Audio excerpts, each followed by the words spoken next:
Welcome to story बक्स। तो अब तक हमने शॉपिंग यांग की एंट्री देखी थी और हमें पता चलता है कि नॉर्दर्न किंगडम के एम्परर का बर्थडे आने वाला है और उसी की तैयारियां हो रही थी। तो आगे की कहानी शुरू करते हैं। शॉपिंग यांग प्रिंसेस योंगनिन को डांस करते देखती रह जाती हैं और प्रिंसेस को घूरने लगती हैं। तभी प्रिंसेस की गार्ड चिल्लाती है, ए तुम कौन हो? यहाँ तुम्हें आने की अनुमति किसने दी? दिख नहीं रहा प्रिंसेस डांस कर रही हैं। प्रिंसेस योंगनिन रुकती हैं और फिर बोलती हैं, शाओ क्यों? ऐसे बात नहीं करते। कोई भी दरवाजे से नहीं झांक रहा था, वो तो बस ये लोग यहाँ से गुजर रहे थे। उसकी सर्वेंट बोलती है, ठीक है प्रिंसेस। होंगशू तभी बोलती है, प्रिंसेस हमें माफ़ कर दीजिए, हमें नहीं पता था कि आप प्रैक्टिस कर रही हैं यहाँ पर। प्रिंसेस योंगनिन बोलती हैं, अरे कोई बात नहीं, उठ जाइए आप। और फिर वो पूछती हैं, ये कौन है? शॉपिंग यांग बोलती है, मैं वेस्ट शू से शॉपिंग यांग हूँ, आपसे मिलकर अच्छा लगा। प्रिंसेस योंगनिन बोलती हैं, वेस्ट शू? तो आप ही प्रिंसेस हैं? शॉपिंग यांग हाँ बोलती है। तभी प्रिंसेस योंगनिन उनका हाथ पकड़ती हैं और बोलती हैं, अच्छा चलिए मैं आपको इम्पीरियल सिटी घुमाती हूँ। योंगनिन की ये हरकत देख शॉपिंग यांग शर्माने लगती है और मन में सोचती है, ये सही में अलग है, और पूछती है, तुम तो डांस कर रही थी ना? योंगनिन बोलती है, वो तो मुझे आता है, वो तो मैं अपने भाई के बर्थडे के लिए प्रैक्टिस कर रही थी, मुझे अच्छे से आता है, तो चलो चलते हैं। शॉपिंग यांग बोलती है, ठीक है। और सीन चेंज होता है क्योंकि वेस्ट शू किंगडम आया था और डिप्लोमेटिक रिलेशंस बढ़ाने थे, इसीलिए शाओ युआन एक बड़ा सा बैंक्वेट रखता है जहाँ पर कई सारे ऑफिशियल्स आते हैं। शाओ युआन होंगशू से बोलता है, ओह हाँ होंगशू अपना सर नीचे करो। होंगशू बोलती है, ठीक है योर मैजेस्टी, पर क्या हुआ?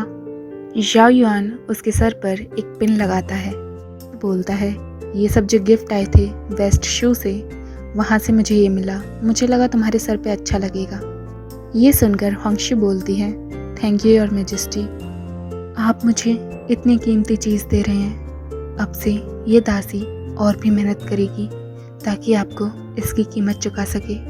युआन बोलता है, अरे ठीक है अब खड़ी हो जाओ, ये बस एक हेयर पिन ही तो है और ये इतनी भी कीमती नहीं है, और तुमने मेरी कितनी मदद करी है होंगशू, मैं क्या बताऊँ। और शाओ युआन मन में सोचता है, एक नावल का अच्छा डायरेक्टर होने के नाते अपने सबऑर्डिनेट्स को भी हिस्सा देना चाहिए और उन्हें हाईलाइट करना चाहिए। होंगशू ये सब देखकर रोने लगती है। फिर बाद में शाओ युआन यान हीचिंग से बोलता है, यान हीचिंग मेरी मदद करो और होंगशू को आराम कराने के लिए ले जाओ, अभी उसे रेस्ट की ज़रूरत है ताकि वो रोना बंद करे। यान हीचिंग बोलता है, ठीक है, लेकिन तुम? शाओ युआन बोलता है, मैं एम्परर हूँ, मैं खुद के भरोसे तो जी ही सकता हूँ, तो एक बैंक्वेट हैंडल नहीं कर सकता? ऑफकोर्स कर सकता हूँ। तभी कोई शख्स आता है और बोलता है, हिज हाइनेस प्रिंस वूनिंग, मैं आपके संग शराब का चस्का लेने आया हूँ। वो नॉर्दर्न किंगडम का ही प्रिंस वूनिंग था। उसके बाद होंगशू यान हीचिंग से बोलती है, मैं यहीं आराम कर लूँगी, तुम जाओ एम्परर को देखो, बैंक्वेट में उन्हें तुम्हारी ज़रूरत होगी। यान हीचिंग बोलता है, ठीक है, ध्यान रखना अपना। तो बोलती है, ज़रूर, शुक्रिया। और यान हीचिंग जा रहा होता है, तभी उसे प्रिंस वूनिंग दिखते हैं। वो यान हीचिंग को रोकते हैं। यान हीचिंग बोलता है, प्रिंस वूनिंग क्या काम है? प्रिंस वूनिंग बोलते हैं, जैसा कि मैंने सोचा था, साउदर्न यान किंगडम का प्रिंस। हाँ, मैंने सुना है कि आप में कई सारी खूबियाँ हैं और आप 100 आदमियों के बराबर हैं। अब आपकी कंट्री पूरी तरह तबाह हो चुकी है और वहाँ के लोग भूखे मर रहे हैं, लेकिन आप यहाँ पर एम्परर के तलवे चाट रहे हैं। नॉर्दर्न किंगडम का एम्परर, वो बहुत बुरा है, एकदम हैवान की तरह। क्या आपको लगता है कि वो बस आपको एक कैदी की तरह ट्रीट नहीं कर रहा, इसका मतलब वो अच्छा है और औरों के बारे में सोचता है? आप ऐसे विश्वास नहीं कर सकते उन पर। उन्हें मज़ा आता है जब वो अपने ही प्रिय इंसान को इतनी बुरी तरह मारते हैं कि सामने वाला देखता रह जाए। ये उनकी आदत है और पता है क्यों करते हैं? क्योंकि वो उनसे ऊब चुके होते हैं। यान हीचिंग को सुनकर गुस्सा आ रहा होता है। वो बोलता है, वो इस तरह का नहीं है। और अगर तुमने एक और बार झूठ बोला तो। और वो अपनी तलवार आगे करता है। प्रिंस वुनिंग डर जाते हैं और बोलते हैं, ये मैंने गलती से कहा, मैंने ज़्यादा पी ली शायद आज, प्लीज़ ब्रदर बॉडीगार्ड मुझे माफ़ कर दो प्लीज़। और यान हिचिंग वहाँ से चला जाता है। वहीं प्रिंस वुनिंग ये कहता रह जाता है कि आगे देखते हैं क्या होता है। यान हिचिंग शाओ युआन के पास आता है। शाओ युआन ने ड्रिंक कर रखी थी और उसे पूरी चढ़ गई थी। वो बोलता है, यान, लिटिल यान, यान दिमाग है। यान हिचिंग उसके पास आता है और बोलता है, क्या तुम्हें चढ़ गई है?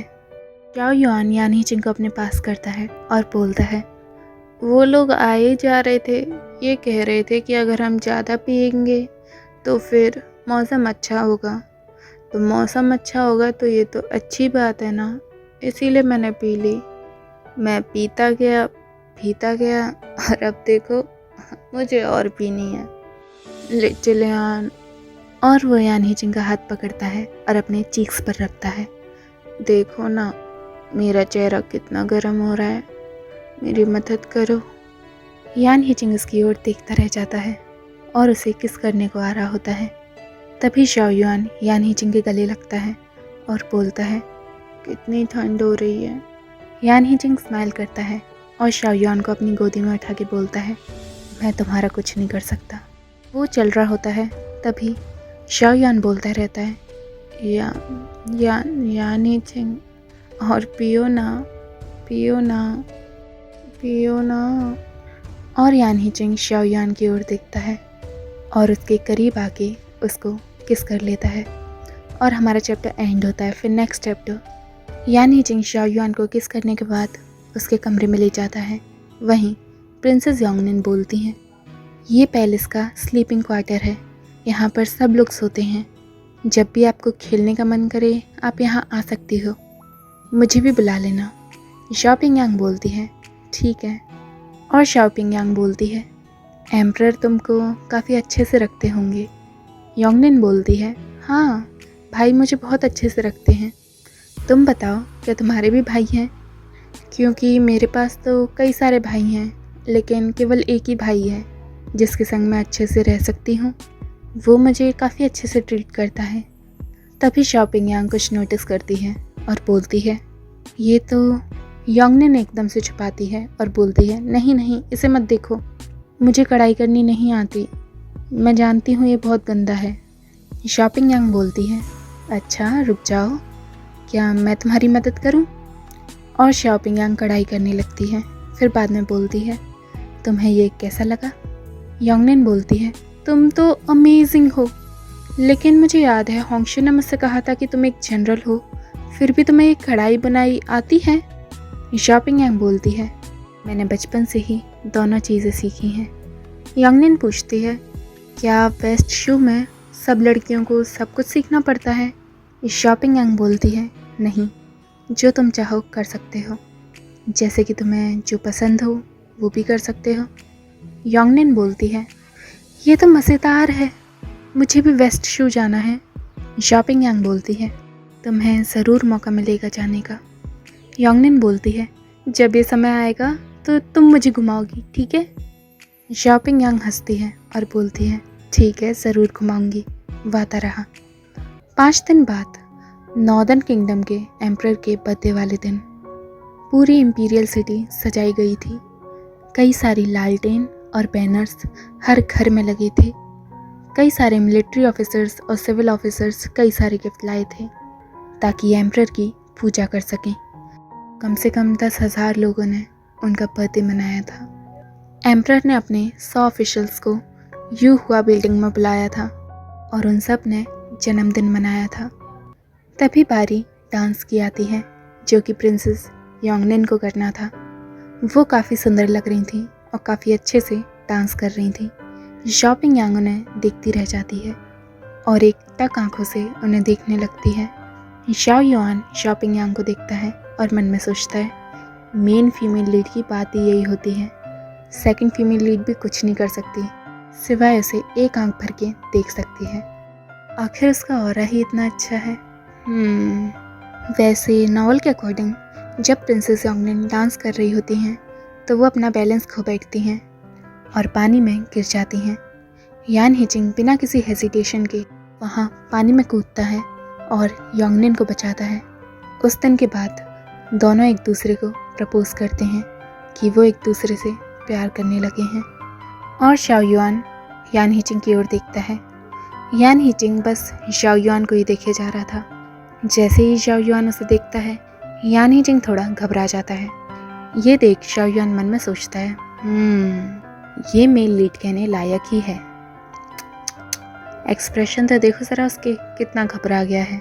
आखिर प्रिंसेस योंगनिन का इतना अच्छा डांस जो देख लिया, एकदम घबरा गया है बेचारा कि कैसे अपने आप को काबू करे। ये पक्का लव एट फर्स्ट साइट है और संग के संग लव ट्रायंगल भी। Male lead, first female lead, second female lead, wow, एक एपिक ऑरा आ ही रहा है। और अब एक काफ़ी अच्छा सीन आने वाला है। मैं तो बहुत एक्साइटेड हूँ। और शाओयुआन यान हिचिंग के कपड़े पकड़ता है और बोलता है, मेरे सामने खड़े हो जाओ, ठीक है, क्योंकि मेरे सामने कोई ऐसा है जो मेरी आंखों को खल रहा है। वो ऐसा इसीलिए करता है ताकि वो यान हिचिंग को प्रिंसेस योंगनिन का डांस सामने से दिखा पाए और जब ज़रूरत आए तो यान हिचिंग अपना कमाल दिखा पाए। गाना ख़त्म होने ही वाला था। सब लोग खुश हो रहे थे और प्रिंसेस योंगनिन की तारीफ़ कर रहे थे कि वो कितनी सुंदर है और कितना अच्छा डांस करती हैं। वहीं शाओयुआन राह देख रहा होता है कि कब गिरने वाला सीन आएगा। गाना ख़त्म होने के बाद योंगनिन बोलती है, भाई क्या आप इधर आएंगे स्टेज पर, मेरे पास आपके लिए कुछ सरप्राइज़ है। शाओयुआन स्टेज पर आता है और जैसे ही वो स्टेज पर आता है, योंगनिन एक इशारा करती हैं जिससे काफ़ी सारी बटरफ्लाइज शाओयुआन के इर्द गिर्द घूमने लगती हैं। वो पूछती हैं, भाई आपको कैसा लगा?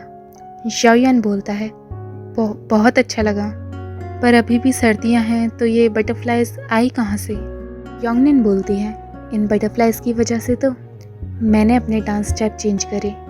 ये सुनकर शाओयुआन मन में सोचता है, क्यों चेंज करे?